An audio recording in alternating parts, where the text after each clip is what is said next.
안녕하세요, 겸지입니다. 오늘 소개해드릴 책은 최태성 작가의 역사의 쓸모입니다. 자, 그럼 시작해볼까요? 역사는 사람을 만나는 인문학이라는 선언으로 문을 여는 역사의 쓸모는 서가에 꽂아두었다가 필요할 때마다 꺼내보는 참고서가 아니라 인생의 갈림길마다 선배에게 전화를 걸 때 펼쳐있는 대화록에 가깝습니다. 최태성 작가는 연표와 전쟁, 왕조 교체 같은 거대한 구조 대신 한 인간의 처한 구체적 상황과 그가 내린 결정을 비추어 살아있는 역사를 보여주죠. 책장을 넘길수록 독자는 나는 오늘 어떤 선택을 해야 할까? 라는 물음을 자연스럽게 떠올리게 됩니다. 저자는 역사를 공부했음에도 살아가는데 아무런 영감도 받지 못했다면 그것은 제대로 된 공부가 아니다라고 강조하죠. 역사는 완료된 사실의 기록이 아니라 여전히 현재형으로 뛰는 사람 이야기이기 때문에 그렇습니다. 그는 인생 선배들의 시행착오야말로 가장 값비싼 컨설팅이라고 단언하고 사건의 연도보다 인물의 갈등과 결정을 쫓아보라고 권하죠. 따라서 역사의 쓸모는 고대 전쟁사나 조선왕실 족보로 독자를 압도하기보다 지금 내 상황 같다 싶은 고민의 순간을 차근차근 풀어냅니다. 구텐베르크의 금속 활자, 아이폰, 한글 한 대 묶어 최초나 최고보다 영향력이 중요하다고 진단하는 대목이 책 제목의 문제의식을 응축하죠. 저자는 기술사의 장면을 제시하며 각 사례의 가치를 누구를 위해 존재했고 얼마나 널리 쓰였는가로 측정해야 한다고 설명합니다. 구텐베르크의 인쇄기는 인쇄 속도를 끌어올린 것 이상으로 라틴어 성경의 독점을 깨고 지식의 평등을 촉진했다는 점에서 역사적 분수령이 되었죠. 지식 독점이 해체되자 개인은 스스로 사고하기를 요구받았고 이는 종교개혁, 계몽주의, 시민혁명으로 이어졌습니다.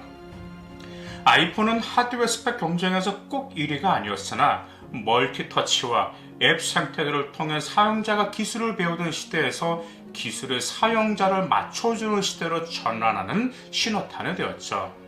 스티브 잡스는 왜 휴대전화가 컴퓨터만큼 직관적이지 못한가라는 질문으로 시장의 무의식을 드러냈고 결과적으로 주머니 속 디바이스 하나로 은행 업무, 촬영, 교육을 해결하는 자유를 열어주었습니다.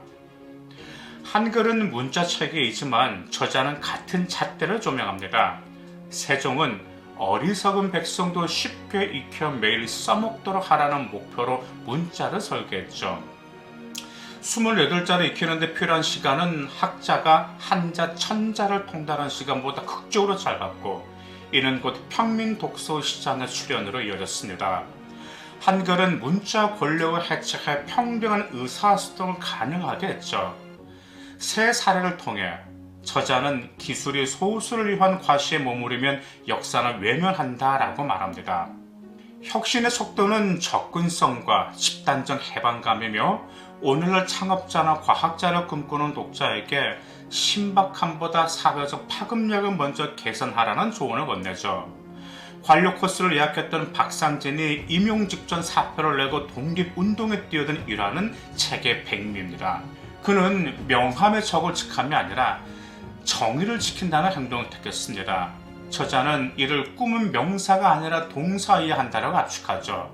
직업명, 연봉, 직책이 아닌 무엇을 하며 살 것인가가 인생의 방향을 결정한다는 통찰은 진로를 설계하는 청년에게 날카롭게 다가가죠.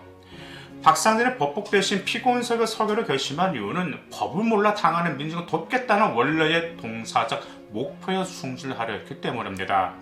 저자는 직책이 삶의 마지막 목적이 되는 순간 우리는 선택을 잊는다라고 경고하며 사명감을 기준으로 나침판을 만추라고 권면합니다. 정도전의 이야기는 불평보다 설계라는 메시지를 확장합니다. 유배와 유량의 고난 속에서도 그는 토지 몰수 및 재분배, 노비 해방, 불교 사원의 경제 권력 해체 등은 치밀하고 우상했죠. 급진적 노선이었으나 세상의 결함을 제도 설계로 돌파하려 했기에 그의 이름은 교과서에 남았죠.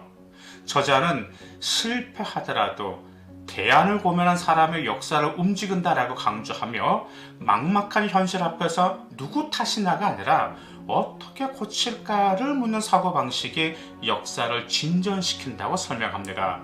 책의 중후반부에서는 저자는 사랑, 진심, 신뢰, 품위, 연대 같은 덕목은 지나치게 이상적으로 보일 수 있으나 여전히 삶의 핵심이다라고 단언하죠. 역사는 세상이 어떻게 변할지를 예측하진 않지만 시간이 흘러도 변하지 않는 가치를 반복해 일깨워줍니다. 인류가 번번이 선택해온 방향이 결국 조금 더 자유롭고 조금 더 연대하는 쪽이었음을 구체적 사례로 보여주죠. 유경공원과 명동학교의 대비에는 우리는 이완용을 키우고 있는가? 윤동주를 키우고 있는가? 라는 질문이 독자를 흔듭니다.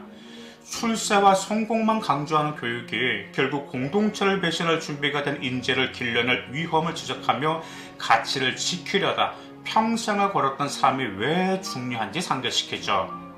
저자는 어떤 사건이든 현상만 바라보면 오류를 범하고 싶다라고 경고하며 배경, 상황, 인과를 읽어 우연을 필연으로 해석하는 힘을 길러야 한다고 말하죠. 이러한 관점의 현대 뉴스 헤드라인을 순간적으로 해프닝으로 소비하는 대신 오랜 역사적 선택의 결과로 바라보게 됩니다. 마지막 장에서 저자는 자신을 아직 인생을 살아내고 있는 중이라고 밝히며 앞선 인물들의 삶에서 길을 찾으면 조금 덜 흔들리고 조금 더 단단해진다는 체험을 털어놓습니다. 추사 김정희가 만년에 행복은 결국 손안에 있었다라고 고백한 것처럼 인생의 굴곡에 힘쓸릴 때 과거 인물들의 전상회를 훑어보면 새로운 좌표측이 생긴다고 설명합니다. 이번 합본판은 역사의 쓸모와 다시 역사의 쓸모를 하나로 묶여 43편의 에피소드로 실전형 역사 인사이트를 제공합니다. 태양을 형상화한 양장표준은 시간이 흘러도 퇴색하지 않은 역사적 지혜를 시각화시키죠. 아마 책을 독고 나면 역사 공부는 시험 대비가 아니라 삶의 선택지를 넓히는 과정이며 선택의 근육을 단련하는 최고의 트레이닝이라는 결론이 마음에 깊이 남습니다. 과거 인물들의 고뇌에 귀 기울이며 오늘의 길을 찾고 싶은 독자에게 역사의 쓸모는 든든한 나침반이자 동행자가 될 것입니다. 감사합니다.